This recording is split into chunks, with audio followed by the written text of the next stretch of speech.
Hi everybody, and welcome to Lost Genre Reddit Stories. In this video, we have a pretty interesting story from the subreddit Relationship Advice with an update, and then we move on to a perfectly executed malicious compliance. So like always, if you want to move around throughout the video, just use the timestamps. Now, let's get started with that first story.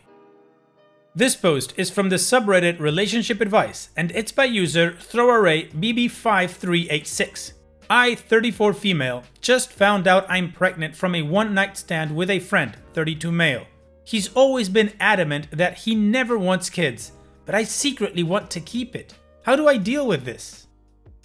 I, 34 female, have been friends with O, 32 male, for close to 15 years. We dated briefly in our early 20s, but it quickly became very clear that we work better as friends.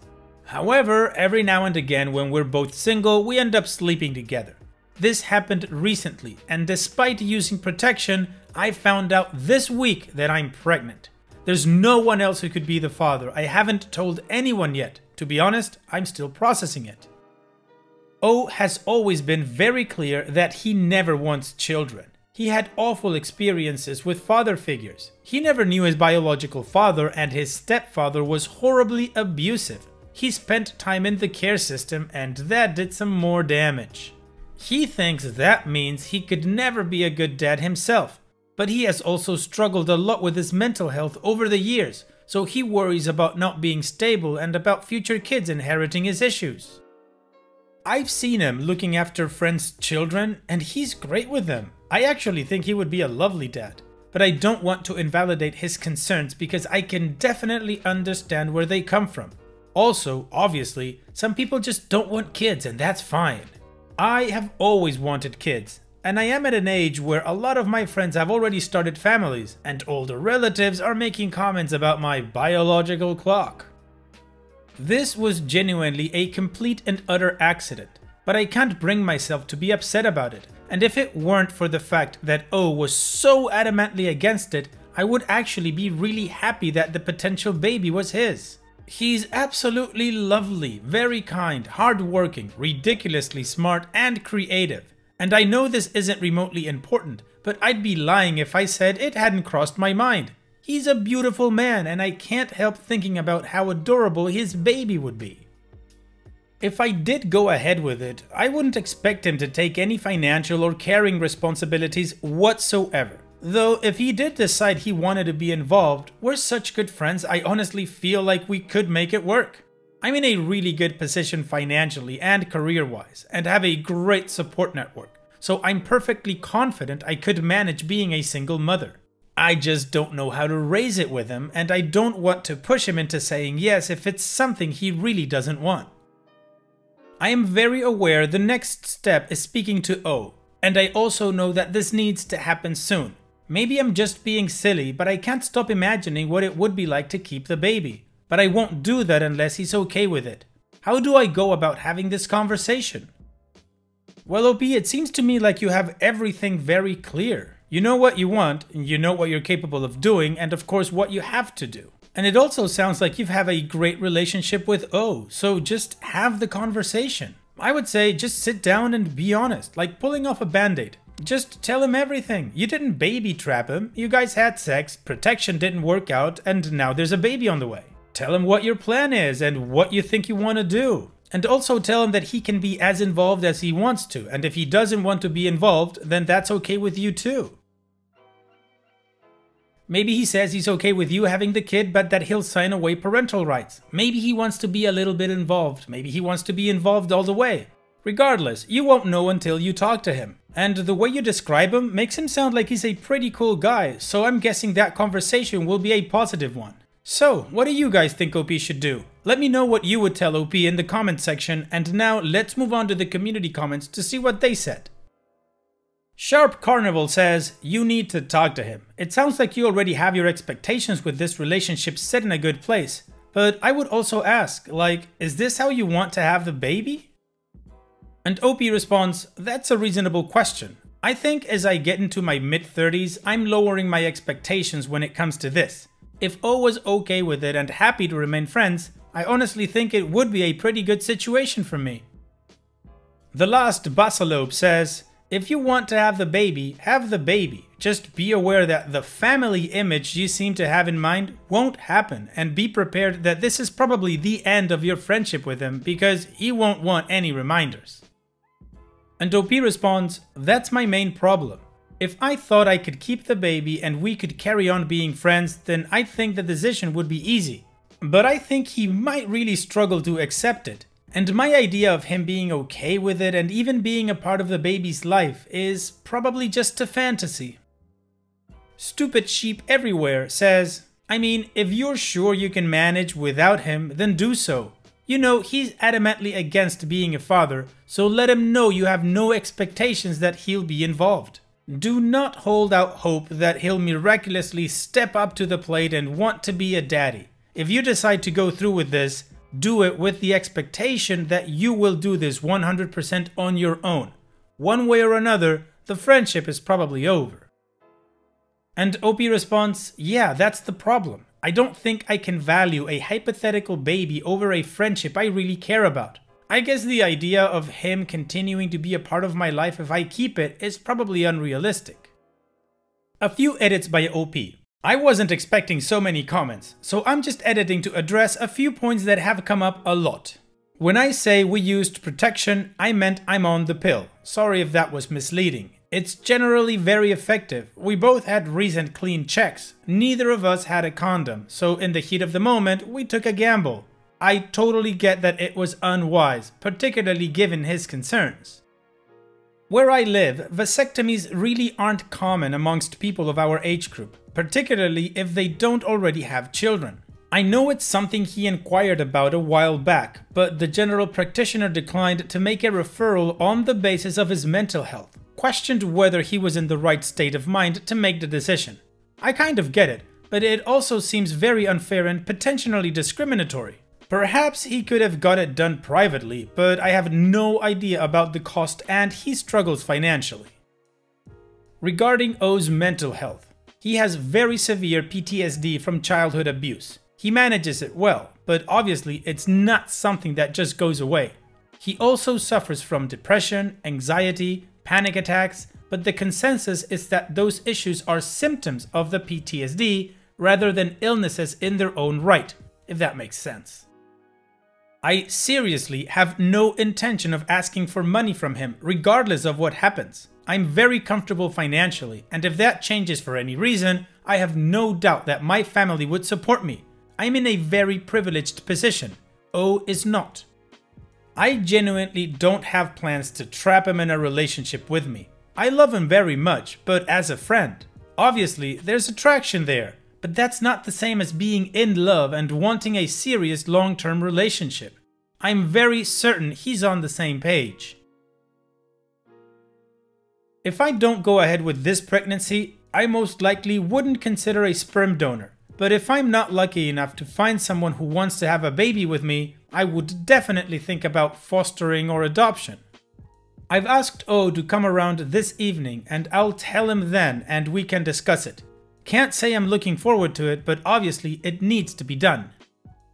Okay, nothing to say, we've got all the information we need, so let's just move on with the update and see what happened. I spoke to O yesterday evening. Obviously, he gathered from my tone that I wanted to talk about something serious. And by the time we spoke, he had actually more or less figured out what was going on. He was very quiet and seemed a bit shell-shocked. He spoke calmly, but his hands were shaking and he had a bit of a deer in the headlights look, which is obviously completely understandable. He was very considerate of how I was feeling and said he wouldn't push me to get a termination if that wasn't what I wanted. He asked if he could take a day to process what was happening before discussing it further. Of course, I agreed. He gave me a hug and reassured me that he was fine and I didn't need to worry. We spoke again this afternoon. He said he'd been able to speak to his therapist at short notice and found that helpful. He'd written a lot of notes about what he wanted to say. The first thing he explained was that his decision not to be a father was entirely driven by anxiety and past trauma, not because he straight up hated the idea of being a dad, so his feelings on the current situation might not be as clear-cut as I'm imagining.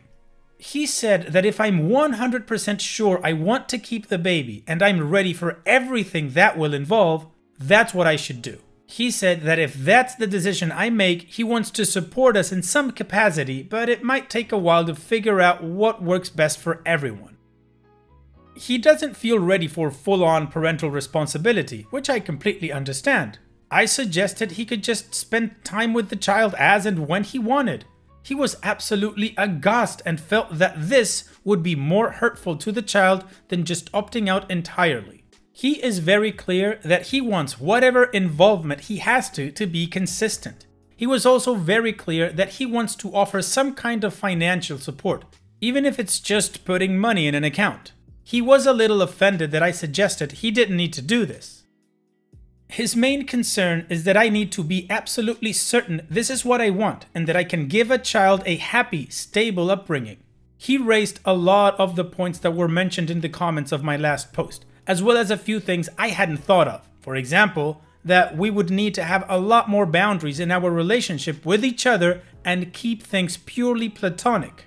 If we carry on hooking up whenever we feel like it, it would be confusing for us, but even more so for a child when they're old enough to wonder what's going on.